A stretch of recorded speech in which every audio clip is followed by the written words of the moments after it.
네, 반갑습니다. 오늘 코로나19 부모의 마인드셋이라는 주제로 발표를 드릴 글로벌사이버대학교 내교융합학과의 장래혁 교수입니다.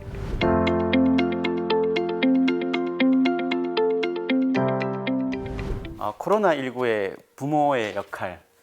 제가 보통 이제 교육청이나 이런 데 연수를 하면 얘기를 자주 시작할 때 드리는데요. 지금 제 앞에 앉아 있는 교사나 부모님들은 우리 인류 첫 세대에게 가장 부정적 영향을 줄 1순위다.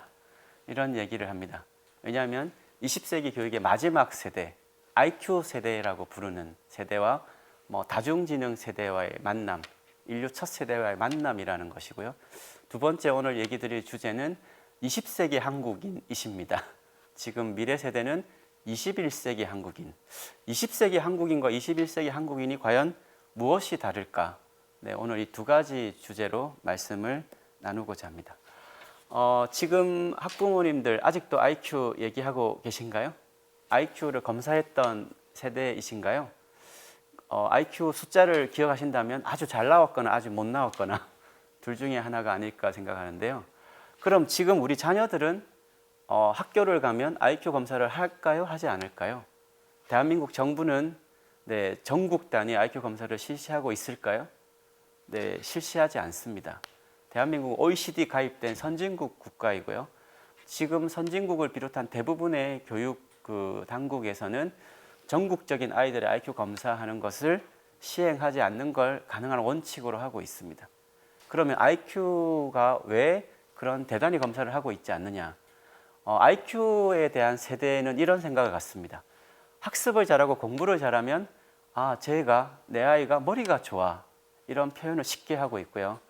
뭔가 운동을 잘하고 예체능 분야가 뛰어나고 학습 아닌 다른 쪽 영역이 높으면 머리가 좋다라는 표현보다 저 친구는, 내 아이는 재능이 높아요.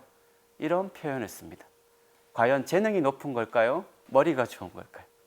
이것이 우리가 인간의 뇌의 두뇌 능력을 바라볼 때 학습이라는 어떤 논리사고, 이런 수학, 여러 가지 학습된 기제가 마치 두뇌 능력 전체를 상징하는 것으로 잘못 알고 있다는 것이죠. 계약을 하고 빠르게 친구들을 사귀고 하는 아이, 머리가 좋은 겁니다. 어떤 머리가 좋을까요? 감성적인 커뮤니케이션, 이거를 다중지능에서 대인지능이라고 하죠. IQ 100년 역사를 무너뜨렸다고 주목받는 다중지능, 이미 벌써 수십 년 전에 나왔습니다. 1983년에 프레임 오브 마인즈, 마음의 틀이라는 제목으로 이 하버드 대학교의 하워드 가드너 교수가 제시했던 다중지능, 많이 들어보셨을 것 같습니다. IQ 역사와 이제 새로운 시대로 접어들었는데요. 이 하워드 가드너 교수는 다중지능을 왜 내었을까? 부제로 이제 멀티플 인텔리전스 다중지능이라는 걸 썼는데요. 메인 타이틀이 마음의 틀입니다. 그러니까 아이들의 마음이 중요했던 거죠. 아이들의 마음 능력이 IQ 숫자로 귀결되는 것에 대한 안타까움이 있었습니다. 너무나 다양한 마음 능력이 있음에도 불구하고 IQ라고 하는 거에 초점이 맞춰진. 그래서 초기에 7개의 지능을 냅니다. 여기 보이시죠? 언어지능, 논리수학지능, 음악지능, 공간지능, 신체운동, 대인, 자성. 이 7개의 지능이 다 머리가 좋은 겁니다. 내 아이가 팝그룹 공연을 보고 빠르게 따라할 수 있는 능력, 신체 운동 지능이 높은 거죠. 배우들 무슨 능력이 높을까요? 슬픈 표정을 짓고 싶으면 내 마음이 목표로 하는 걸 빠르게 다가가는 게 다중지능이기 때문에 슬픈 표정을 짓고 싶다는 내 마음이 얼굴 표정을 빠르게 슬프게 바꿀 수 있다면 신체 운동 지능이 높은 거죠. 대부분 배우들이 높습니다. 내 아이는 나의 강점과 단점을 빠르게 파악한다. 이걸 자성지능이 높은 거죠. 그쪽에 두뇌가 뛰어난 겁니다. 보통은 친구들하고 많이 사귀면 부모님들이 너는 공부는 안 하고 언제 계속 놀기만 하냐, 이런 얘기를 할 텐데요. 그 아이에게는 칭찬을 해주셔야 됩니다. 너는 이런 인간 친화지능, 이쪽에 굉장히 뛰어나구나. 그런 칭찬을 해주셔야 되죠. 그리고 10년이라는 시간이 지나서 가드너 교수는 8번째 지능을 냈습니다. 바로 자연 친화지능, 자연지능인데요. 가드너 교수가 이 자연지능을 8번째로 낸 이유는 현재 교육에서 자연과의 괴리감이 커지는 것에 대한 안타까움이었습니다. 인간은 자연과 함께 살아가면서 그 상호작용을 통해서 두뇌가 발달합니다.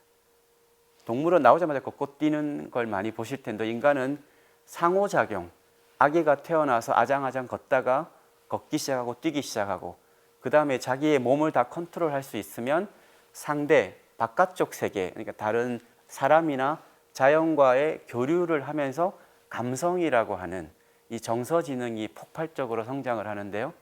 과연 아이가 바깥쪽에 주고받는 이 대상이 없어지거나 부족해진다면 어떤 일이 벌어질까요? 대가족을 색가족으로 바뀌고 도시가 아스팔트로 깔리고 자연은 괴리된 시간, 그런 속에서는 정서에 대한 영역이 위축될 수밖에 없죠. 그래서 인간은 태어나서 신체적인 발달, 정서적 발달, 마지막에 인지학습 발달이 순서대로 두뇌가 발달합니다. 앞에 게 부족했거나 앞에 게 너무 지나치거나 하면 균형이 깨어지죠. 그래서 지난 20년간 고도의 발달을 이룬 한국 사회에서 정서, 인지, 행동 장애에 대한 그룹들이 급증했던 배경도 여기에 귀결되어 있습니다. 마지막으로 제시한 9번째 지능이 바로 실존 지능입니다. 앞서 얘기했던 8개 지능은 두뇌의 능력을 얘기하고요. 하지만 이 능력이 있다고 해서 인성이 좋거나 가치가 있는 사람이라는 걸 바꾸지 얘기하지는 않습니다. 내 아이가 재능이 있지만 이것을 주변 사회에 나눌 수 있는 가치를 추구하는 인재가 되려면 바로 이 실존 지능에 대한 부분을 절대 간과해서는 안 됩니다. 왜냐하면 지금 사회가 그런 인재를 원하기 때문이죠. 또 하나의 미래는 지금 부모님들이 살아가는 시대, 우리 아이들은 지구촌 시대이고요. 부모들이 살아왔던 시대는 한반도 안에서 살아왔던 시대입니다. 가끔 관광을 가고 이렇게 교류를 했지만 외국인을 만난다 이런 생각을 많이 하고 살아왔죠. 하지만 지금 아이들이 만날 세상은 지구촌 시대입니다. 그리고 지구에 살아가는 다양한 시민들과 교류를 해야 되는 시대이죠. 왼쪽 세계와 지금 화면에 보이시는 오른쪽 역시 인간의 뇌가 창조한 세상인데요. 조금 잘못 창조한 것이 있죠. 오른쪽 세상을 만들었으니까요. 하지만 우리 아이들이 살아가는 이 어린 과정에서 이 아이들의 의식에 어떤 영역이 들어가느냐에 따라서 제약을 갖느냐, 확장성을 갖느냐를 결정합니다.